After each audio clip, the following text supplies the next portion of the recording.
Okay guys, this one should be a better video because I'm not using my phone for this one. This is going to be a follow-up. I painted this with that Duracoat Durablue on Friday. Let it dry overnight. I didn't touch it yesterday. I let it hang all day yesterday. Went and watched the Pacquiao Mayweather fight down at my sister-in-law's. So today I put the grip frame back together. All the components to this with the exception of the grips, because I ordered some grips, so I'll have some VZ grips coming, the slash stripe ones, and actually they're not from VZ, but they were cloned off the VZs. They're from David Tillander, who, if you look at my other videos, Dave's done quite a few grips for me, from CZ999 to my P83 Winod, and he's doing them for this. And they're going to be black. And this video is being shot downstairs in my basement, which is where I have my gun stuff set up. And down here, this looks black, like totally black. When you get out and sunlight hits it, it takes on that battleship gray blue hue that you've seen in the other videos. I'm hoping this is coming in. I don't have a viewfinder, I'm sorry, so it's just like going to be like my other videos.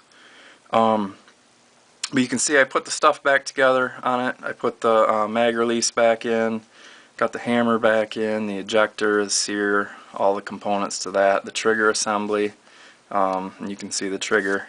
If you look right here, you can see the bar coming up, the trigger. I did take out the magazine safety because everybody says that it makes the trigger gritty and awful. And I think they're stupid. Glock doesn't have them. I had one on my M70A Zastava, which was the Tokarev that's 9mm, and I clipped it off because it's ridiculous. But so anyhow, this turned out pretty good. I was a little disappointed to see yesterday when I was checking this out in the sunlight before we left to go down to my in-laws. I do have two thin spots. They're hard to see, but it's a little bit faint right here on the bottom. I should have hung this thing higher at eye level so I could have got it from every angle. I had it hanging low. You guys saw I shot it down close to the garage floor, and that was stupid. And then on the back of the beaver tail right there, it's just a little bit faint. It's still covered, but it is faint in the sunlight. Maybe you can see it, how there's going to be a little bit of a blue reflective hue. There, you can see it there, I think. I'm kind of reaching around the camera. But other than that, the coverage was awesome. If I turn it in the right light, that spot that I was concerned about is faintly visible. Let me grab a rag.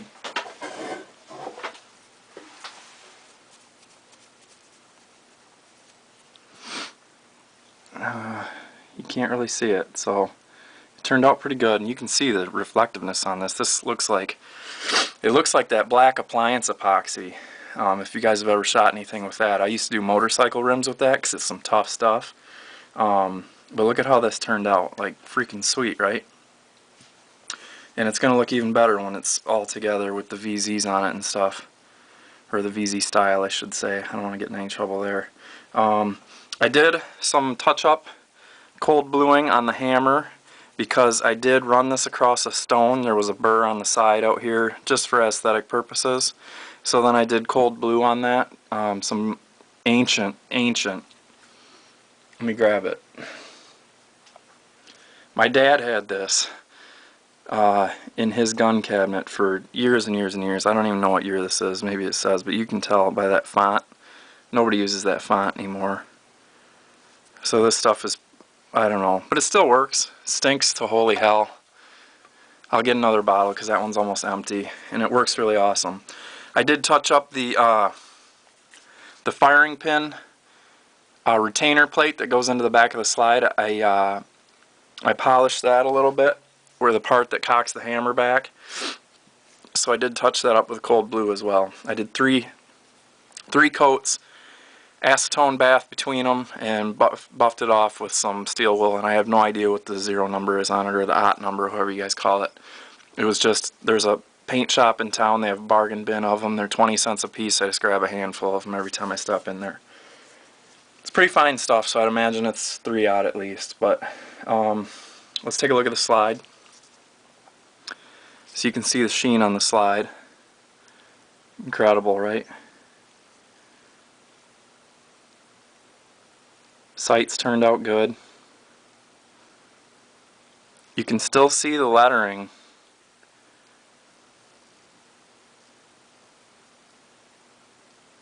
And serial number on that side. You can see it. So I don't know exactly how many mils this stuff lays down, but I will say that when I was putting the lower back together, the pins went in fine, and I didn't mask or stick corks or whatever. You know, normally when you're doing paint and there's orifices. Sorry, when there's orifices, you usually want to stick something in them, dowels or corks or whatever. I did not, and I did, what, 4 coats of Duracoat on here, and that last one I did do the heavy wet coat, and there's no runs or sags, so the stuff does self-level. Incredible. I mean, look at on the bottom of that, how sweet it follows that curve. Screw heads, I did the screws for the grips, so everything was uniform. The only thing, like, I didn't do the mag button, but who cares, right? And then the trigger and the hammer. The trigger's in really good shape. I just touched it up with a brass brush just to clean off any grime. And then I want to show you guys the inside of the slide. Now, I haven't checked slide to frame fit yet because I want to let this stuff cure, and I ordered a spring kit. Not a spring kit, but I ordered the Browning springs, the recoil spring, firing pin spring, and extractor spring.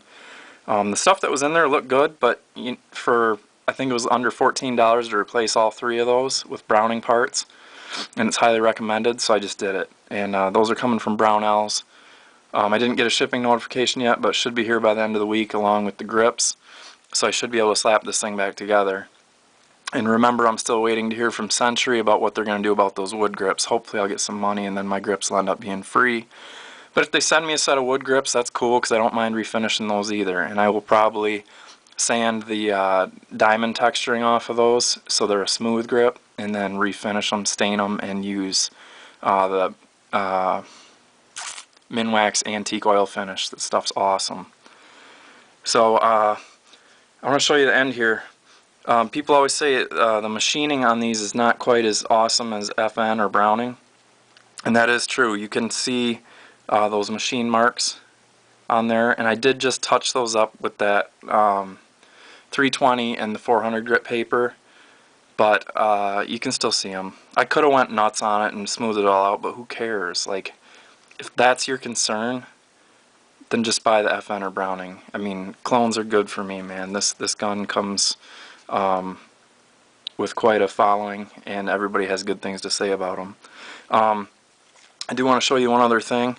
There's a slight weak spot there, because this, remember, was on the stick like this when I was spraying it, so I did have to dust it that way. But it is covered, and it does look good, and sights turned out good. Everything, I'm pretty stoked.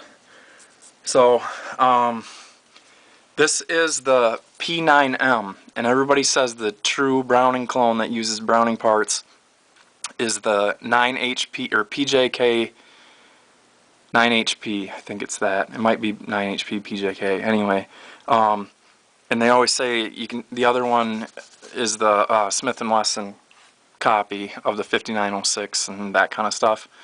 This is a Browning clone. It does have that oval that everybody talks about above the trigger, and you can see it on both sides, and that is in there. I think that's the locking mechanism, they call it.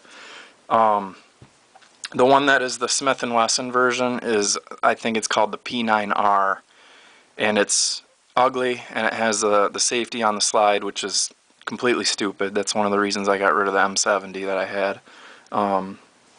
Safety should always be on the grip frame. That's one thing that Taurus did right and Beretta didn't on the 92 series, 96, stuff like that. So I'm going to leave that